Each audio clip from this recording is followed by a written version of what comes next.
Și o să începem vlogul de la gara din Brașov, unde am mers de dimineață, nu era absolut nimeni în gară, era aproape gol-goluț. Aici suntem deja în tren, am ocupat locul pe bilet și mă făceam cât mai comod. În drumul către București am fost acompaniat de un frumos răsărit de soare, o priveliște extrem de frumoasă. Autostrada Soarelui era goală-goluță, dar am fost plăcut surprins de viteza trenului de 153 de km pe oră. Salutare și bine ați revenit! Anul ăsta am zis să forțez puțin vara, așa că în data de 5 aprilie 2026 am deschis oficial sezonul de mers la mare. După cum se vede, e foarte multă lume pe plajă, se vede și în spate. GoPro nu prea face dreptate oamenilor pentru că are acel fisheye care fac oamenii să apară foarte mici. E o zi foarte, foarte frumoasă, însorită. Sunt 2 zile. Astăzi e ziua de flori. Astăzi și mâine e frumos. De marți încep din nou ploile. Marea e foarte liniștită, foarte curată. Aici nu știu dacă se văd, sunt o grămadă de peștișori micuți. Nebulozitatea foarte scăzută, adică nu sunt nori. Și cam așa arată. Hai să explorăm puțin pe aici zona, să vedem dacă putem merge pe acel ponton. Dacă nu, rămânem cu minți pe margine și mai încolo cred că o să forțez un pic și o intrare în apă. Uite că și lumea la Brozav face baie. E o vreme deosebită. Cred că asta e cea mai nefolositoare poartă pe care am văzut-o. Îți blochează accesul. Să nu cumva să vii și să faci așa ceva. Că Doamne ferește ce se întâmplă.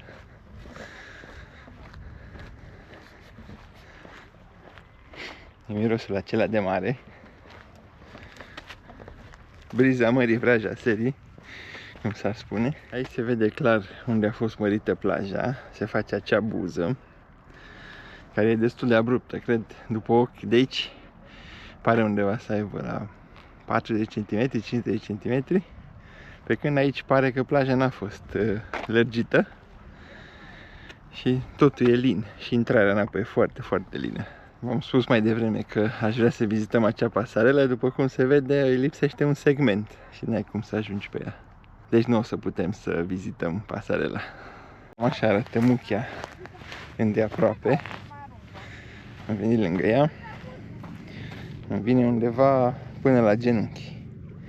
Deci cred că are undeva la 40-50 cm chiar. Am călătorit de la Brașov la Constanța cu trenul Interregio. Am plecat la ora 5 fără 2 minute și am ajuns în Constanța la ora 10 și 38 de minute, având o mică întârziere de aproximativ 15 minute. Contravaloarea biletului a fost de 90 de lei pentru adult, nu am nicio reducere. La întoarcere există același tren Interregio, tot la prețul de 90 de lei, însă pentru o zi cum este aceasta, în care vreau să și ajung și să și mă întorc în aceea zi, este complicat să ajungi la ora 10 și 20 cât ar fi trebuit și să pleci la ora 2. Așa că am decis să iau alt tren. Am luat bilete pentru trenul CFR de la ora 17 și 22. Ajungem în Brașov la ora 22:05 și prețul este 139 de lei și 50 de bani. Cu Interregio a fost o călătorie super ok. Au dat și căldură noaptea pentru că în Brașov, în data de 5 aprilie, e destul de frig, mai ales pe Valea Prahovei. Super decent, dar având în vedere că astăzi sunt florile, foarte multă lume. Prețul unui bilet de autobuz în Constanța este de 3 lei, iar pentru a ajunge în statul de vacanță trebuie să luați autobuzul 100. Se poate plăti ca și în Brașov cu aplicația 24Pay, deci totul online.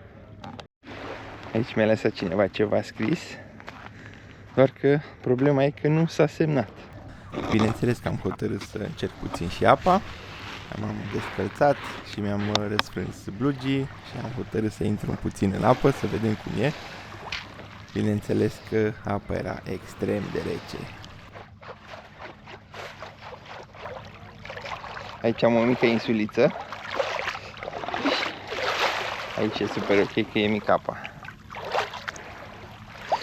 Am reușit și să ud un pic blugii, dar se usucă el. Da. Cam îngheață gladiolele. Apa având undeva la 5-6 grade, evident că era foarte rece și abia puteai să te deplasezi prin ea.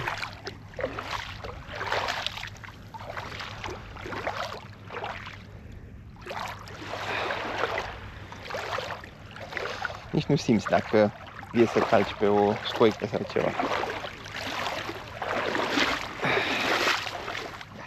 După o mică pauză de încălzire pe margine, am decis să mai încerc o dată să intru în apă.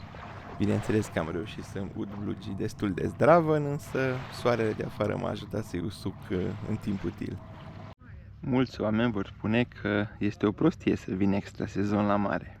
Să vii 10-12 ore cu trenul pentru ca să petreci doar câteva ore aici. Dar pentru mine asta înseamnă o conexiune cu natura, înseamnă liniște și e super fain.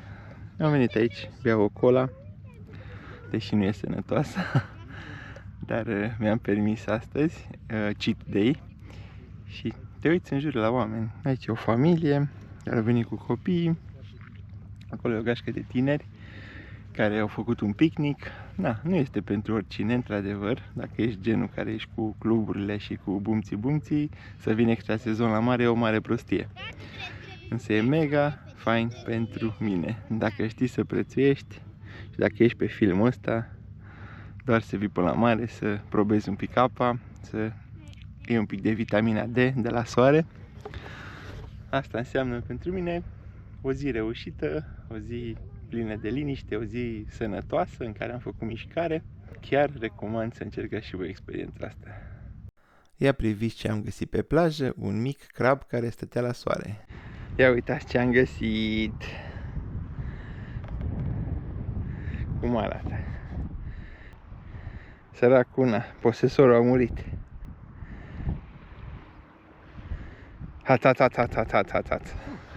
Iată că au apărut și niște nori. Și acum Marea Neagră chiar își merită numele. Nu bate soarele pe ea și arată așa întunecată. Acum e ora 14:30 și a început să se anime. Gen este lume, a început să fie lume prin zonă.